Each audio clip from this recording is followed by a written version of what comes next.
So in this video of drawing dynamic poses from reference, I chose these two poses from Pinterest.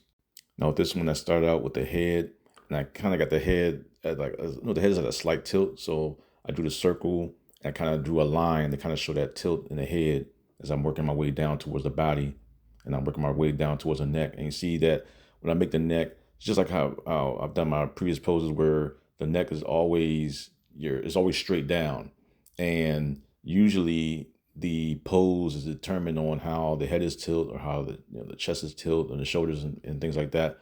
But the head is always usually straight down when I'm drawing, drawing the poses in.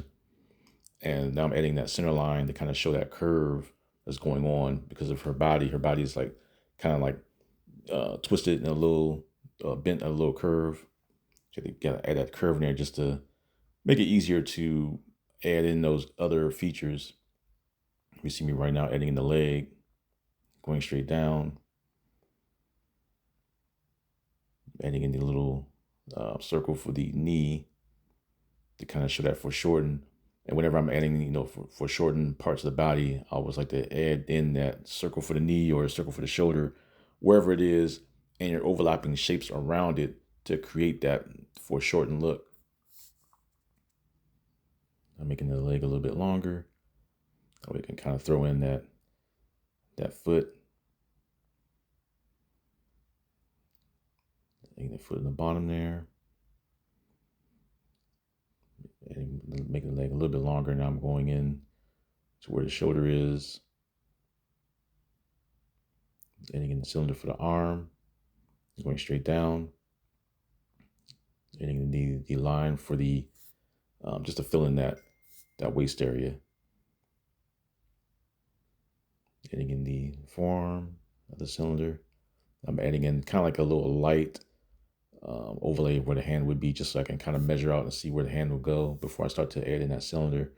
And now I'm dropping the cylinder in where the forearm is, working my way back towards that right shoulder.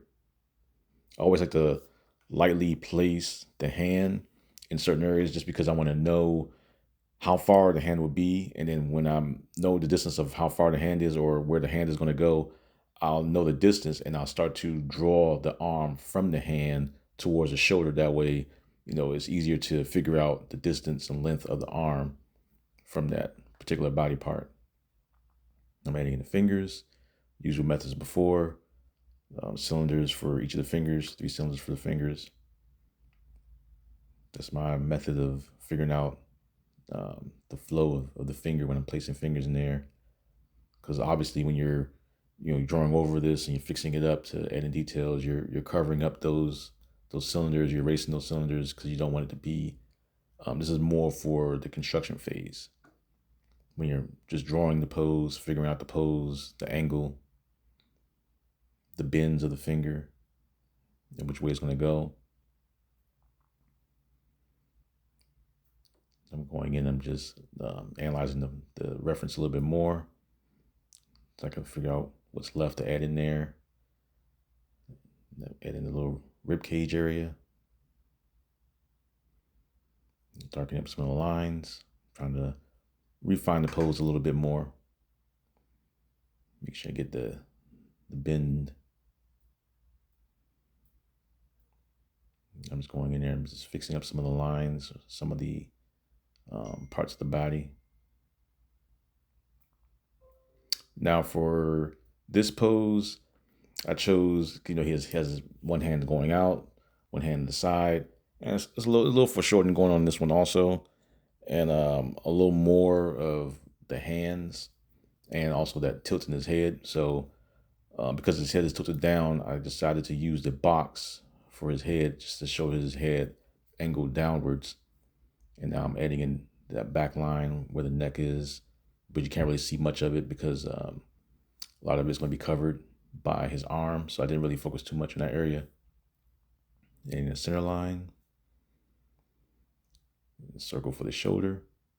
So the circle is a little bit up there. And I'm drawing that cylinder for the arm going forward, because most of everything in the front of his body is pretty much covered. Well, mainly his head. So I want to kind of show that See me drawing the outline for the hand, where the hand is going to go. That's why I kind of lightly drew it. That way I can kind of measure out how far the distance is for drawing the rest of the arm. Now I'm adding that arm in after drawing that light shape for where the hand is going to go. Circle for the elbow. I'm adding the top parts of the arm that's connected to the bottom. His arm is fairly low. Now this one, his arm is higher, so I'm just adding a line going up, and I'm trying to add in the staff. That way I can kind of get a pretty good idea of where the hand will be placed, or where the fingers will be placed. So I kind of drew, the outline of the hand, the bottom, and then the arm for the top.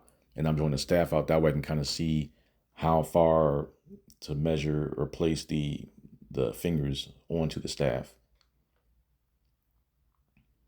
So now I kind of drew in lightly to kind of measure out how big it's going to go. Now I'm drawing out one of the fingers. Same method as before, the cylinders. It's like the easiest method for me to figure out drawing hands. Is just, as long as you follow that sweet 3-cylinder method for drawing fingers, then it's fairly easy to get those hands in. I'm drawing on the other side, because this is the construction phase anyway. So either way, if you mess up, you can easily go back and erase it as you go, because when you have details, all this is going to be erased anyway. This is for, practicing, trying to get the pose down, figuring out the distance of everything. Adding in that finger up top and the thumb on the bottom. Drawing it out. It's like right below that other finger. Targeting the staff a little bit more. So I figured that most of that part's done. So where the areas where the finger isn't, leave pretty much light. And then the areas where I know that's kind of done, I'll darken those areas up, especially on the pole, just so I can see it a little bit better.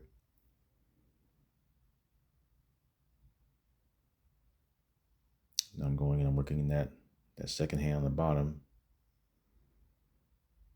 Get the finger that's going a little bit inward, right around that, the staff on the bottom. Now drawing the top of the hand so I can connect the other fingers. Same method, following those cylinders, drawing it in, adding the little curves. It's just a lot of curves and bends.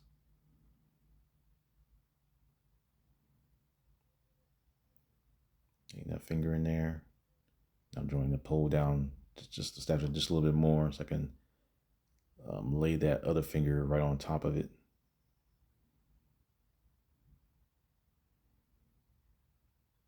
So adding that in.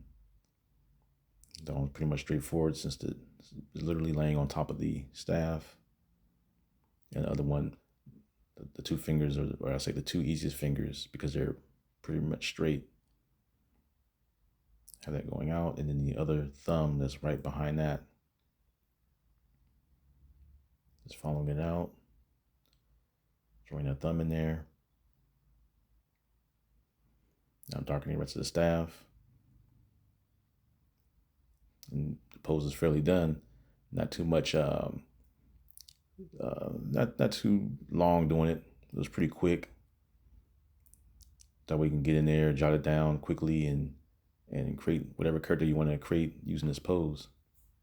And that's it for this video. If you want to see more videos like this, don't forget to hype it up, subscribe, and comment for any other videos you want to see, or any other type of poses that maybe I overlooked and you want to check out. And leave it in the comments. Take care.